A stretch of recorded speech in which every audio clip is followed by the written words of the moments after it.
Good evening, everybody. So wonderful to see such a big crowd.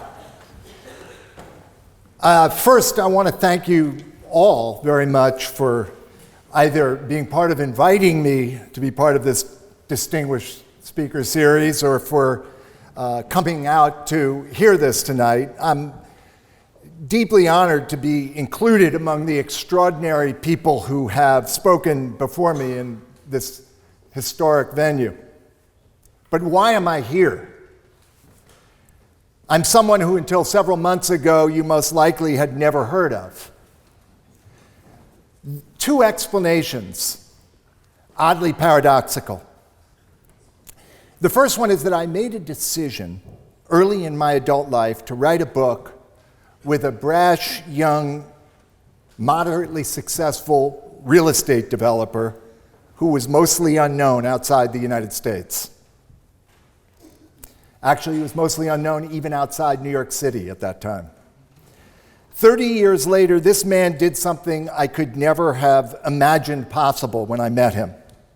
He decided to run for president of the United States.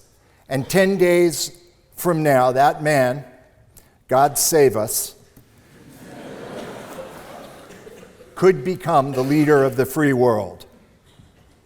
It's a terrifying thought.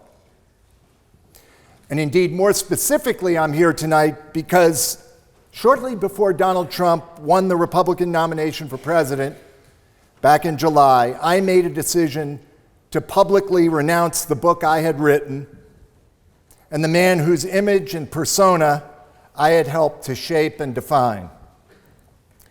Tonight, I want to talk to you about who Donald Trump is and why I believe he represents such a dangerous threat to the future of our planet.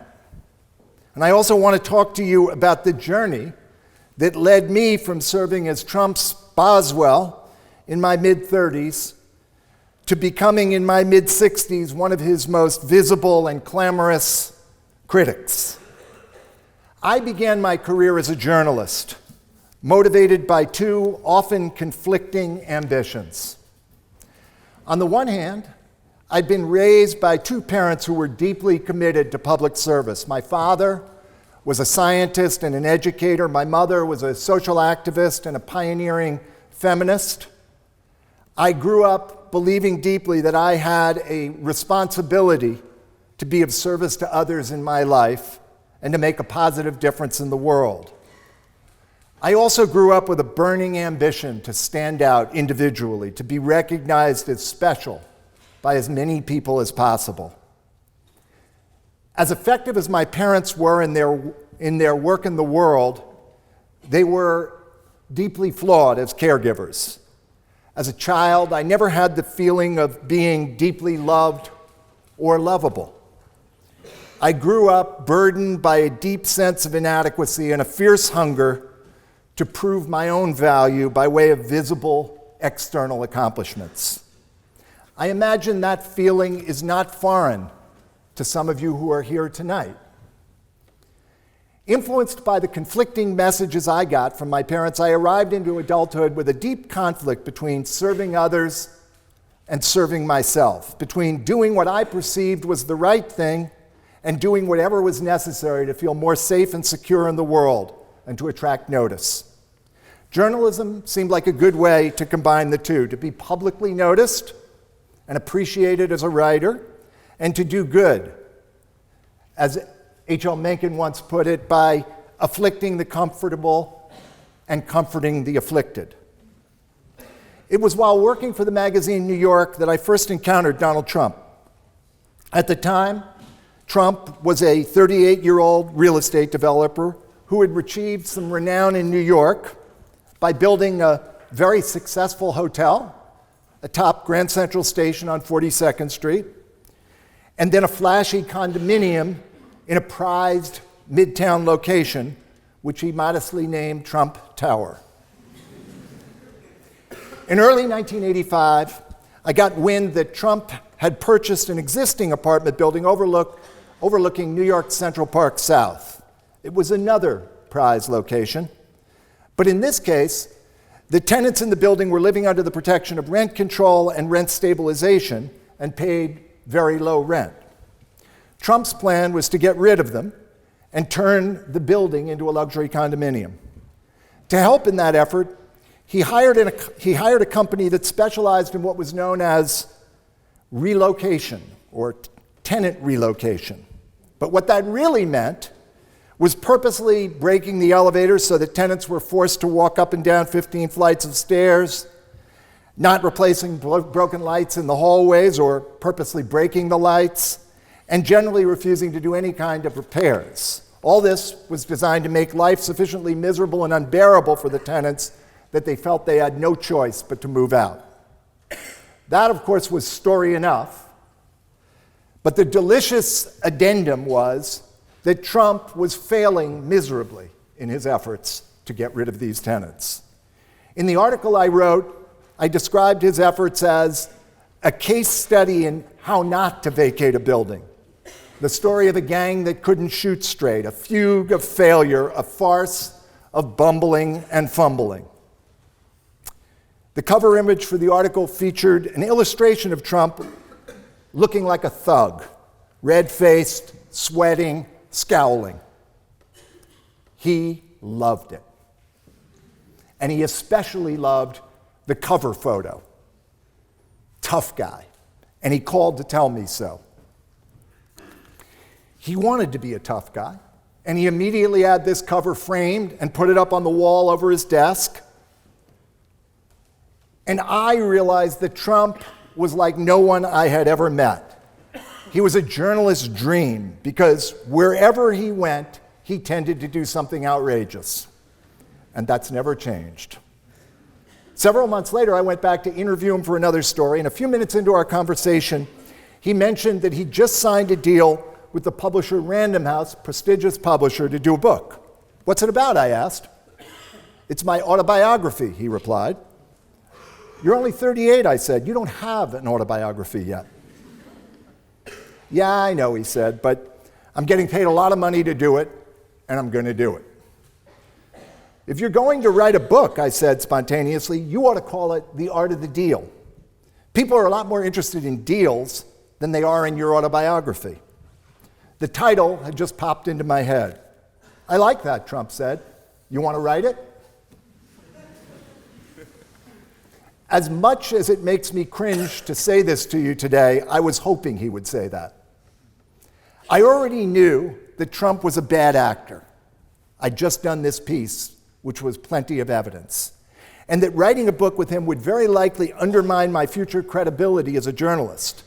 It would also subject me to the legitimate charge of having sold out. The term was invented for what I was about to do. On the other hand, my wife and I had 2 young children. We were both journalists making modest salaries, and I was unduly worried about our financial situation. Writing Trump's book, I rationalized, could create security for my family and free me to do whatever I wanted next. What I really did was I told myself a story that somehow made it okay to do this book. I pushed my concerns about the kind of man he was into the background. And I'm reminded of something that Jeb Magruder, who was one of the Richard Nixon aides who got caught up in the Watergate scandal, said about himself, looking back some number of years later. Somewhere between my ambition and my ideals, he wrote, I lost my moral compass. I did the same. And having done so, I focused on making the most of my opportunity. Most writers for hire receive a flat fee or a relatively modest percentage of any money that the book earns. Trump and I haggled back and forth, the art of the deal, and ultimately he agreed to give me 50% of the $500,000 advance. My $250,000 share in 1986 was 5 times as much as I had ever earned in any year as a journalist. He also agreed to share 50% of any future royalties that the book earned. My mother, in particular, was appalled. She disdained any focus on making money, and by writing this book, I was putting my finger in her eye. And although I didn't realize it at the time, it was my declaration of independence from her, perversely. Once the contract was signed, I arranged to meet Trump on Saturday mornings at his penthouse apartment in Trump Tower. My plan was to interview him for 2 or 3 hours at a time until I gathered enough material to write the book. I imagined it would take several dozen such meetings over the subsequent 6 or 8 months. It didn't take me long to realize I was kidding myself. In our very first interview, Trump became impatient after answering my questions. After just a few minutes, he was more than willing to provide sound bites to virtually any reporter who called him at his office any time, but it was nearly impossible to keep him focused on any single topic for more than 5 or 10 minutes. He had a stunningly short attention span. This is so boring, he would tell me with irritation a few minutes into any interview we did. I don't want to talk about what already happened. It's the past. It's over. If I managed to keep Trump answering my questions for 20 minutes, I considered it a major victory. He was like a kindergartner who couldn't sit still in a classroom. My strong guess is that Trump has never read a book in his adult life, with the possible exception of those written for him, and very likely not most of those. I know from the red marks he made that he read the manuscript I wrote. At one point, Trump agreed to let me accompany him to MaraLago, his home in Florida, for a weekend. My plan was to jam in a whole series of interviews over 48 hours so I could get progress on this book I was struggling to get done. His then wife, Ivana, there have been a bunch, made it clear that she wasn't happy to have me there. And that was understandable. He worked long hours during the week, didn't spend time with them. And each time she walked by us with one or another of his then 3 young kids in tow, she glared icily at me and at him. I felt abashed. He didn't seem to notice or care a bit. Trump was about Trump. He had almost no interest in his wife or his children.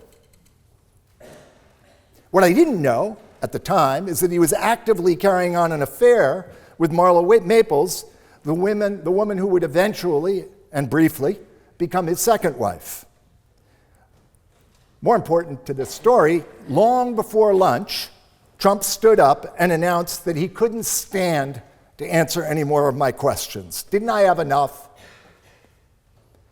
Plainly, I wasn't going to get a book's worth of material by trying to interview Trump. Instead, when we returned to New York, I simply began to show up at his office, most mornings around 9 a.m., and invariably Trump was on the phone when I arrived.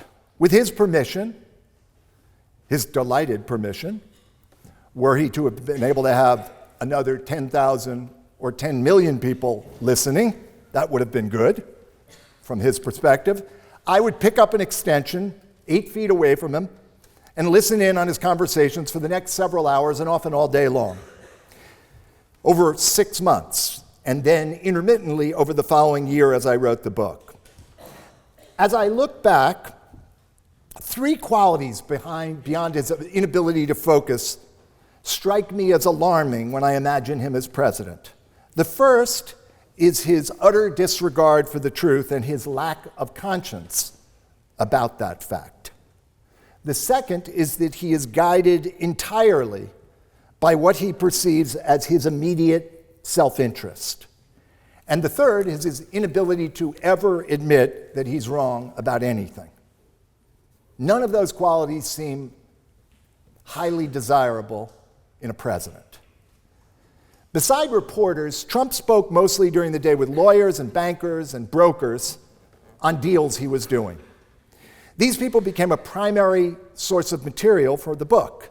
After each call, or I should say after those calls, I would go out and interview them to fill in the details that Trump was incapable of providing to me himself. And it was in these conversations that I realized I couldn't take anything that Trump told me at face value.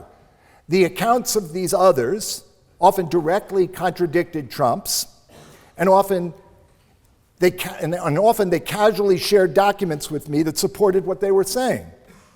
I was concerned, but I rationalized that I was writing a book for hire. It wasn't meant to be my version of the events, or even an objective account. This was his story, and he was sticking to it, even in the face of the most undeniable evidence to the contrary. More than any human being I have ever met, Trump has the ability to convince himself that whatever he's saying at any given moment is true, or sort of true, or at least ought to be true. To this day, lying is second nature to him, just one more way to gain advantage. If he was challenged about his facts, he doubled down. Still does it today. Trump does not admit to being wrong. He just keeps huffing and puffing till he blows you down. Often the lies he told were about money. How much he had paid for something, or what a building he owned was worth, or how much one of his casinos was earning, even when they were on the verge of bankruptcy. I wrestled with how to tell stories that I knew included inaccuracies, and eventually I came up with this sentence aimed at covering all potential untruths. Quote, "People want to believe that something is the biggest and the greatest and the most spectacular. It's called truthful hyperbole. It's an innocent form of exaggeration and a very effective form of promotion. It's also insane. There is no such thing as truthful hyperbole. Hyperbole is untruthful." But it was charming, and we got away with it.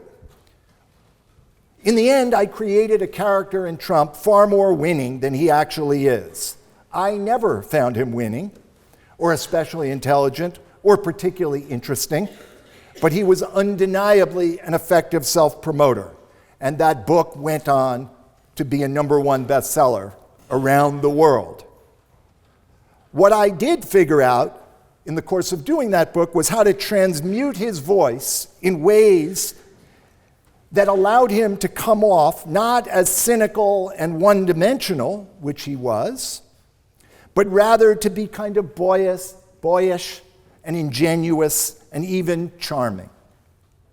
Here, for example, is how I had Trump introduce himself in The Art of the Deal. "I don't do it for the money. I've got enough, much more than I'll ever need. I do it to do it. Other people paint beautifully or write wonderful poetry. I like making deals, preferably big deals. That's how I get my kicks." In fact, Trump did do it for the money. He never believed he had enough, just as he never could get enough attention. He didn't do anything just to do it, and he certainly didn't think of his deals as poetry, because the word poetry was not part of his limited vocabulary. Trump did get a kick out of making big deals, but the kick never lasted for long, and he was always ravenous for the next one. Over time, I began to think of this man as a black hole. There was nothing to sustain him inside, so he looked entirely to the external world for nourishment. No amount of money or success or praise or attention was ever enough. I never saw any evidence that Trump had deep convictions or guiding core values, which helps explain why he can shift positions so effortlessly and unashamedly from one day to the next. Every belief of Trump's struck me as negotiable for the right price or the right advantage. His most abiding commitment and obsession and passion was proving to others that he was a winner, whatever that seemed to require on any given day, and then broadcasting his success, whether or not it was actually a success, as far and as wide as possible. As long as I was working on this book, Trump was likely to call me at any time of day or night. My wife, Deborah, often answered the phone when he called. Over a year and a half, she reminded me recently, Trump never once remembered her name, nor the names of my children, or perhaps even that I had children. He knew my name, but not much more about me because he never asked. I was there to do a job, and conversations with Trump are one way. I didn't take it personally. But this also helps to explain why he had no sustaining friends. Friendships for Trump were entirely functional. He was friendly to people who helped make his deals happen, and unfriendly to those who stood in his way. Friendships came and went just as did his wives and his girlfriends. Indeed, with the exception of anger, Trump didn't traffic much in emotions of any sort, with the exception of anger. He could fly into a brief rage if he was challenged about any of his pronouncements, most notably his net worth, which he equated with his personal worth, and therefore constantly inflated.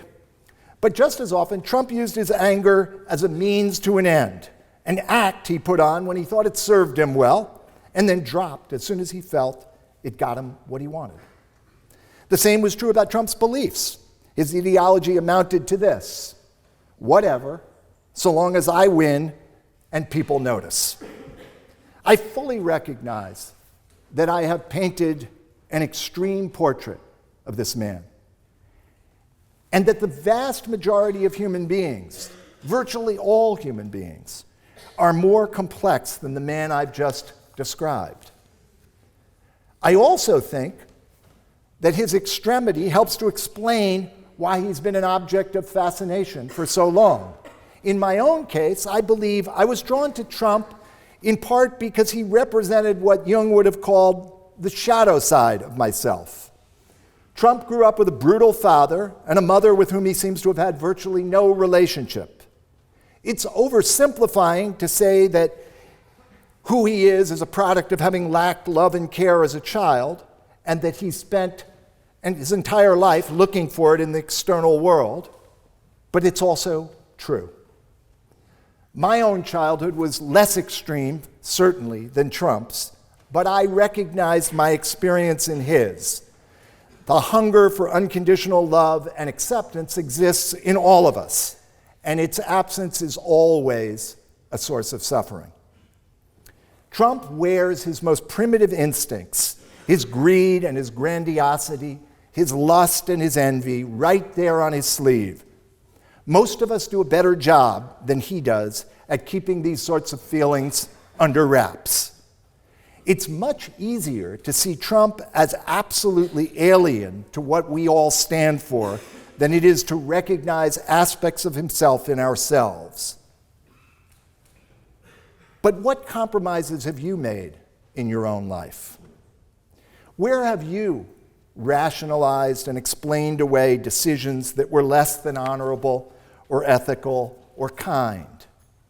Where have you put your immediate self-interest ahead of others? Which parts of yourself do you hide from others, and perhaps even from yourself? Writing a book with Donald Trump was a way I could live out these instincts in myself, my hungry desire for more money and fame, vicariously, and without taking direct responsibility for them. I wasn't much older than most of you are today when I wrote The Art of the Deal. At the time, I told myself that doing it wasn't that big a deal and wouldn't have any enduring consequences. Ha! The truth is that that decision, the book and my association with Trump, has quietly haunted and dogged me for 30 years. In many ways, the rest of my life has been a reaction to having written The Art of the Deal. The next book I wrote was called What Really Matters: Searching for Wisdom in America. My aim was to get as far as possible from the values that Trump represented. Instead, I wanted to hang out and write about people who had led more reflective and intentional lives, who had goals beyond their own immediate self-interest. But interestingly, in 5 years of meeting and working with psychologists and philosophers, scientists and mystics who'd spend their own lives searching for higher wisdom, what I found was complexity and contradiction. I met people who were often stirring in their words and skilled in their practices, but these same people we're also capable of devolving to more primitive behaviors and being blind to the contradiction between their walk and their talk. I think of this now as our shared infinite capacity for self-deception. Over most of the past 2 decades, I've run a company called the Energy Project. We've focused on helping people and companies to manage their work more skillfully, to fuel their own energy more skillfully, and as a result, to live happier and more productive lives. I'm proud of the work we've done, but I've also been humbled by it. In the years following The Art of the Deal, I wanted deeply to feel better about who I was and to believe that it was possible to reach some form of enlightenment, to get to the promised land, to truly move toward selflessness. If Trump represented one extreme of human behavior, I wanted the other extreme. And I want to leave you, at this moment, with a more nuanced perspective that is the product of these 30 years of searching that have characterized my life. Most of you are just entering adulthood. You've invested a great deal to get where you are today, to this very special place that many regard as the ticket to a successful life. And in some real measure, that's true. It's an extraordinary privilege to have an Oxford education, and it's an advantage. But whatever you may learn at Oxford, it's truly only the beginning of your education. I myself have learned more in the past decade than I did in the 5 decades before it. Mostly what I've learned is what it means to be more wholly human. Just for a moment, I'd like you to think of a few adjectives that describe you at your best. Just let your mind filter to a few adjectives that describe who you are at your best.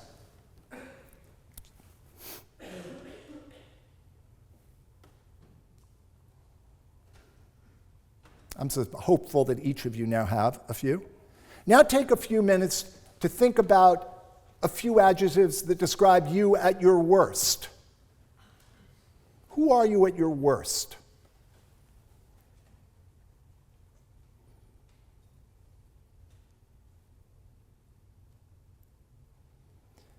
So, now the $64,000 question. Which of these lists describes who you really are? Is it not obvious that you're both, along with some gradations in between? Isn't that a more complete way of describing yourself? Isn't it true that you can be the worst of yourself, but that self is not all of who you are? And that you can be your best, but you're not always your best? This is what I believe true growth and development, personal evolution, are really all about. Seeing more and excluding less. I am today still that person who made that fateful decision at 33 years old to write a book with a man named Donald Trump. That will be part of my story to the very end. The instincts which prompted the decision haven't disappeared, but I'm vastly more conscious of them now, and I have commensurately more capacity to manage them, to make conscious choices about how I behave in the world. I've also grown immensely over the past 3 decades. My perspective is wider and deeper and longer. I see my shortcomings more clearly, and I trust that my strengths are real and enduring. I don't spend nearly as much energy as I once did, and as Donald Trump still does, trying to prove or defend my own value. The result is that I have far more energy available to create value in the world. Loving oneself is no easy matter, the psychologist James Hillman once wrote, because it means loving all of oneself, including the shadow, where one is inferior and socially so unacceptable. Thus, the cure is a paradox requiring two incommensurables: the moral recognition that these parts of me are burdensome and intolerable and must change, and the loving, laughing acceptance of them just as they are, joyfully and forever. One both tries hard and lets go, both judges harshly and joins gladly, seeing more and excluding less, accepting what Zorba the Greek ruefully called the full catastrophe and embracing it. This is called a whole life. This is the life Donald Trump has never lived and never will. But you could, and I deeply hope you will, because to whom much is given, much is expected. Thank you.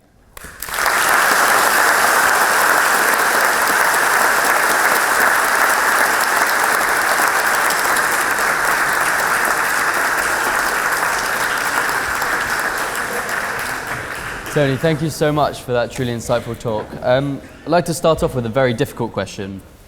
What are 5 adjectives that describe Donald Trump at his best?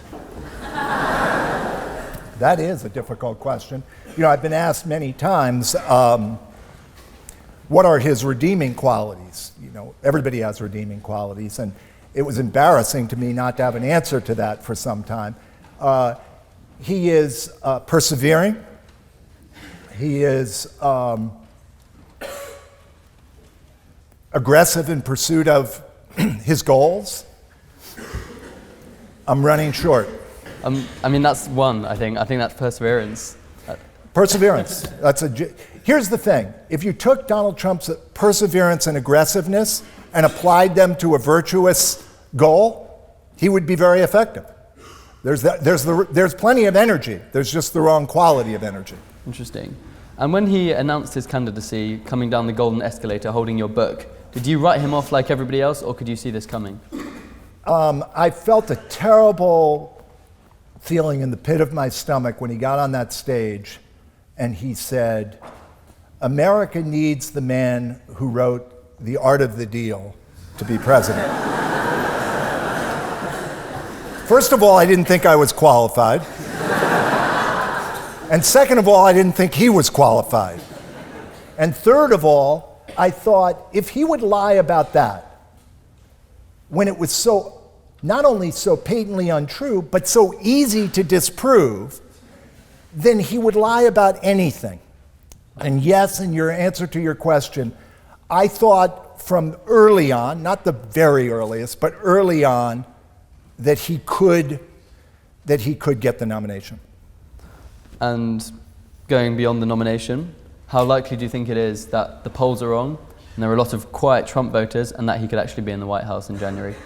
Well, I would say I wish that the WikiLeaks weren't happening. And, you know, I'm also mindful of the fact that this is a large room and there's 400 or so people here. And I, in a sense, present it as if this is the consensus. And I recognize that there are people in here who probably have a very different feeling about Donald Trump than I do.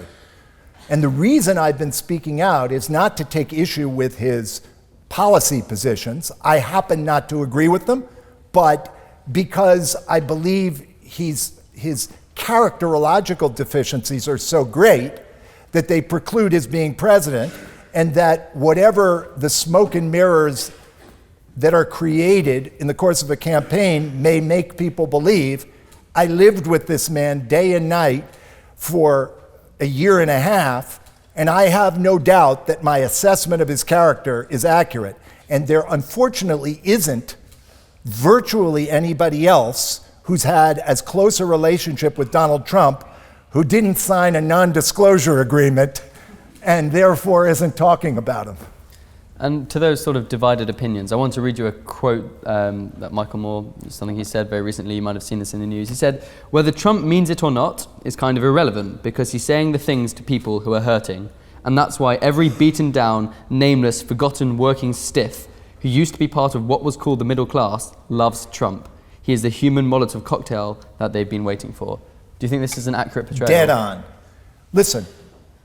We need, as a society in the US and given Brexit here and Marie Le Pen in France and nationalist movements all over the world, all over the Western world, we need to recognize that Trump didn't come out of nowhere. Trump came out of a deep discontent. And what was that discontent? I would argue that the primary reason for that discontent is the tremendous income inequality that has emerged. It's the dark side of capitalism. It's a whole group of people, like the ones Michael Moore described, who grew up believing that they were as entitled to the American dream as anybody else and had been used to working crappy jobs but getting paid reasonably well, having some version of that American dream, a nice car, a house, a certain amount of security. And then all of a sudden, the world gets filled with a small number of people like Donald Trump who control a vast percentage of the wealth, and they're out on their backsides. And the irony is that Trump ought to be their enemy, but the reality is that they have reason to be angry. And it's not a surprise to me that the most disenfranchised people in our society who are white, because Trump has been so virulently hating towards so many minority groups, but for white people who are disenfranchised, I get why they're for him. And a lot of the reason I'm speaking out, is in the hope that I can temper that anger with the recognition that this man doesn't care about them. And why don't these disenfranchised white people feel represented by the Democratic Party? Why aren't they? Yeah. Because Democrats and Republicans are in large measure equal opportunity offenders when it comes to the income disparity and to the over-embrace of a free market. Unfortunately, you look at the choice the Clintons made after they came out of office, and it was to run up their advantage. And that itself is a source of enormous anger in people. Why they're not angry at Trump for bringing in workers from overseas and having his products made in other countries is a mystery to me. It's not a complete mystery. The one other factor I would say that makes sense to me is Trump is not a traditional politician. So they are saying to themselves, and maybe some folks in this room are saying to themselves, he could be a savior. I'm desperate for a savior. He could be a savior. And I'm going to throw caution to the wind, because at this point, almost everyone understands that this is a man with some pretty serious limitations. But it's a measure of the anger that it's overcome by the hope. So let's talk about those limitations with regard to the campaign. And for many people, the line between the campaign's strategy and its buffoonery is quite blurred. And I'm wondering, from your perspective, how contrived is the campaign? Are the blunders planned? Are the scandals relished? Or is this literally just screw up after screw up? It is literally screw up after screw up. I mean, there is no planning in the sense that Trump runs the store. Make no mistake, the reason you see tweets from him that are self-immolating and crazy is because nobody controls him. He does what he wants to do. And there's not some aide standing next to his bed at 4 a.m. when he gets the impulse to send out a tweet. The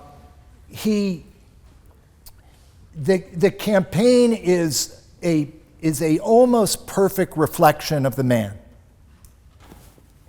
Great. And my last question before I pass on to the audience is, how do you think he is going to deal with losing, if he loses? You're making me anxious. First of all, I'm very superstitious, and I don't want to say that he's going to lose, even though I desperately hope he loses. It would be a true black swan event for him to win. But it was a black swan event for him to win the nomination. So I don't rule it out. Having said that, I do expect him to lose, and I do not expect him to go quietly into the night. He has kept upping the ante as a drug addict would. The drug addict wants more cocaine or a purer dose of heroin, because they're forever chasing the high. Donald Trump, when it comes to attention, is forever chasing the high. And so when this election ends and he feels, listen, much more mentally healthy candidates for president than him have gone through extended periods of depression following their losses. It's a huge public loss and humiliation. But Trump is not available to depression. He just won't go there, I don't think. So instead, he'll go to anger. And he will drum up that anger that's sitting inside his supporters in any way he can to provide evidence that he was wronged, the election was rigged, and he didn't really lose. Trust me when I say this. When Trump loses the election, he will never acknowledge, he will not concede the election, and he will never acknowledge that he lost the election. Because to do that is to feel obliterated, and he's not going there. So it's going to be a dangerous, tense time in America in the weeks after the election. Thanks. Very frightening. Now, if you do have a question, put your hand high in the air and wait for the microphone to come to you, and then it would be ideal if you could stand up. If we go to the girl in the third row over there, yes. Many would blame the current state of the US media and journalism for the rise of Donald Trump. And if you agree with that view, I was wondering, first of all, I was wondering what your opinions are about the US media in this presidential election. And if you agree with the critics, then what do you think needs to change to prevent this kind of Donald Trump situation from happening again? So I actually don't believe that the media is a huge factor in Donald Trump's winning the Republican nomination. And I'm saying the nomination because the media's perspectives changed dramatically since the election. And I actually think the media has done a very good job of bringing Trump's shortcomings to light since the election, since the nomination. The reason I don't think that they played that big a role is because I think the force that was driving Trump was bigger than the media. And I also think the simple truth about journalism is you go where the story is. And rightly or wrongly, it's very hard to resist Trump as the story. He just is very good, and here's a capacity he has. He's an unbelievably effective manipulator of the media to get attention. He's no longer an effective manipulator to get positive attention, but he is capable of getting attention. In terms of what I think will happen or should happen, I think that introspection in the media has already begun. I've had a lot of conversations with the reporters who are traveling with the candidates in the last several months because of the role I played, and I think a tremendous bridge has been crossed, and that positive bridge. That bridge is the recognition that, quote, objectivity is not actually giving equal attention to two sides of an argument if one's argument is completely and utterly without credibility. And so you'll start to see now, you have started to see in headlines things like Trump lied about X. That's typically something you see on an editorial page. It's appropriate on a news page when it's factual. Thanks. Could we go to the gentleman on the front bench over there? Thank you very much.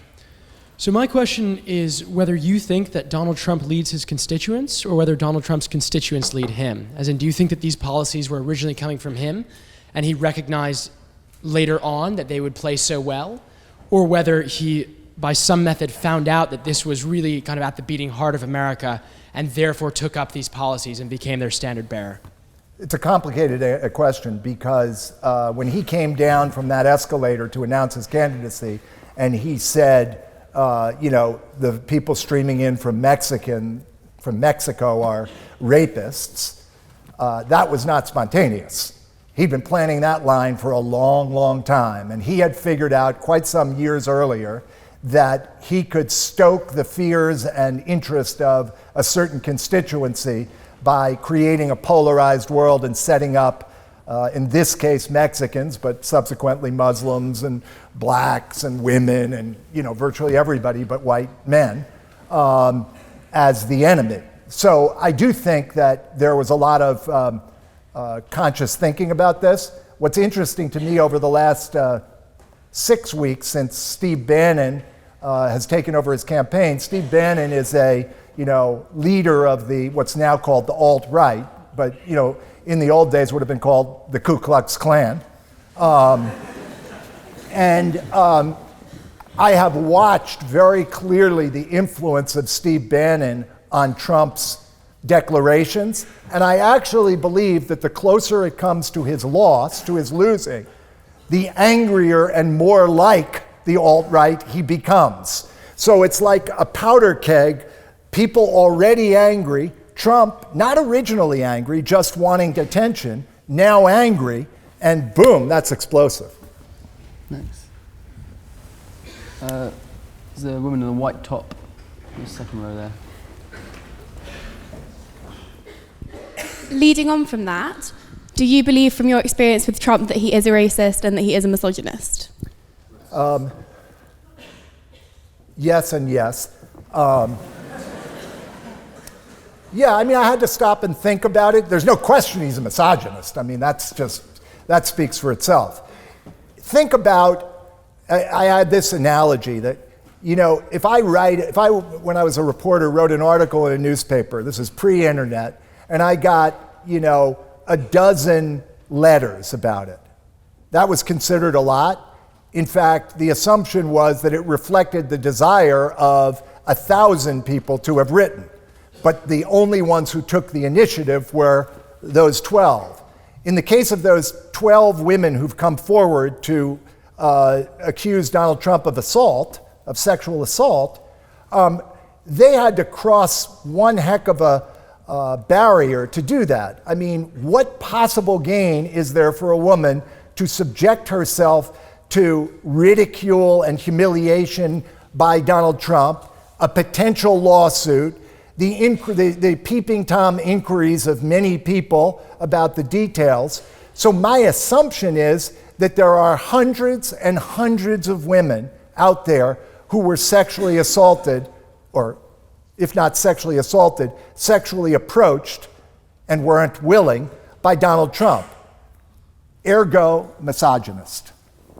As for racist, my experience with him was that he had a peculiar kind of racism, just as he has a peculiar kind of anti-Semitism.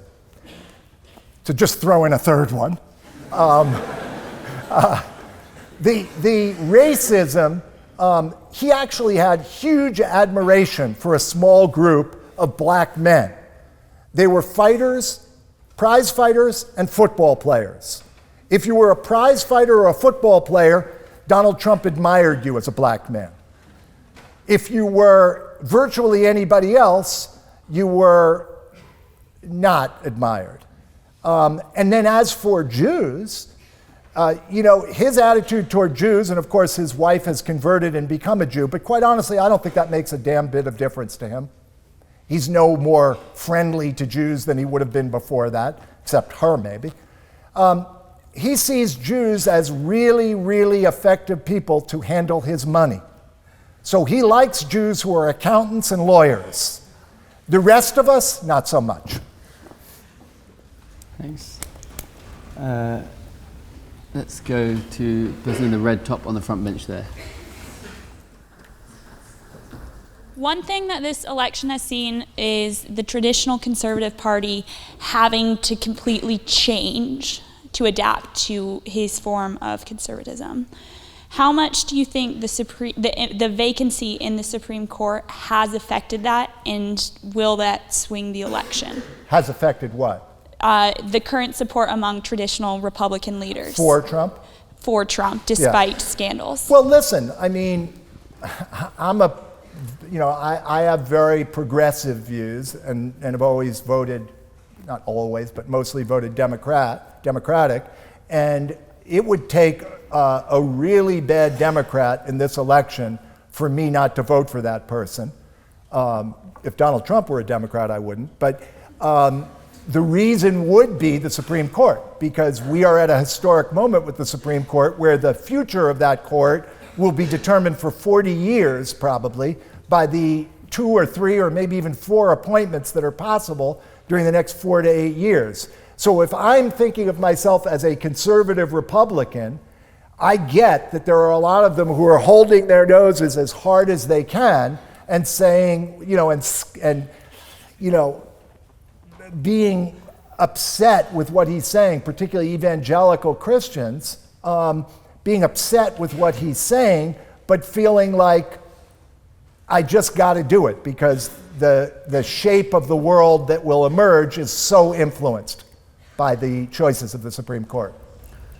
Tony has better eyesight than me, so he's going to pick someone who's sitting at the back. Yeah, the gentleman with the beard holding the high hand. Do you have a beard? That is, you were trying to figure, you do. Yes, it is you. No beard. So while it's true that blue-collar workers, disenfranchised blue-collar workers have flocked to Trump, it's also important to note that the average Trump voter makes $70,000 a year. Why do you think it is that affluent and educated people also support Trump? Well, does $70,000 a year mean that they're educated? That they have a college education? I would say no, it doesn't. $70,000 a year in the United States is an amount you can earn in a variety of ways. An Uber driver with no education could earn $70,000, and a factory worker in a good union could easily earn $70,000. So I'm not sure that's convincing, that it's educated people, that it's as many educated people who are for him as we think. But listen, to your point, the faith among all kinds of people at all income levels and all levels of education in the once sacred institutions of the society, law enforcement, the clergy, politicians and the government, virtually every one of those has lost respect and esteem. And there are a tremendous number, millions and millions of people who are feeling unmoored and unprotected and uncertain. And I think when you play on fear, fear taps into a different part of the brain than rational appeals. And Trump is really good, as many despots and authoritarian leaders have been, at stoking people's fears. So if you get a person to feel fearful enough, they might have a PhD, but the level you're talking to them at is the level of a 6-year-old. So that helps to explain why smarter people who should know better don't necessarily behave better. I'll go back to the back with the, no, I should go to a woman, so I'm called misogynist. Here. So you worked with Trump over 30 years ago, and now you see him on TV and running for president. Is there any, let me not call it development, but change in his character that you can see? Because, I mean, you've talked a lot about how you've changed over the years. So how has Trump changed, if at all? It's a fundamental principle of the work we do at the Energy Project that you can't change what you don't notice. And Trump doesn't notice. He was just quoted the other day, and Michael D'Antonio, one of his biographers released a whole series of tapes of interviews he'd done with him, and he was quoted saying, I'm not willing to look, this is a not exact quote, but I'm not willing to look inside myself because I might not like what I see. So my experience of Trump is that he's very much the same person he was when I met him at 38, and that he was very much the same person at 38 that he was at 13. I had a wonderful experience that speaks to this, and maybe is a good way to end. I've attended the debates, and I've I've been fortunate enough to sit up very close. So when the debates end, I'm able to go right up to the stage and kind of experience what the back and forth is. So at the end of the third debate, the final debate in Las Vegas, I walked up to the front, and there was a sort of roped off area where they were worried about what was going to happen there, and they wanted to make sure they were protecting those two candidates. So I was standing sort of as you might if you know, any celebrity were walking by, like as if I was a fan, and a lot of others were lined up there, and Trump eventually walked the line. And as he walked the line, he would say, "How are you?" and lean out to shake the person's hand. So it's 1, 2, 3, 4, and then he gets to me. And he reaches out his hand and he says, "How are?" "Oh, it's you. Oh, God, it's you." And he pulls back his hand. So, I don't think he's changed much. Ladies and gentlemen, thank you, Tony Schwartz. Everybody join me in thanking him. Stay seated while we leave, but have a good evening.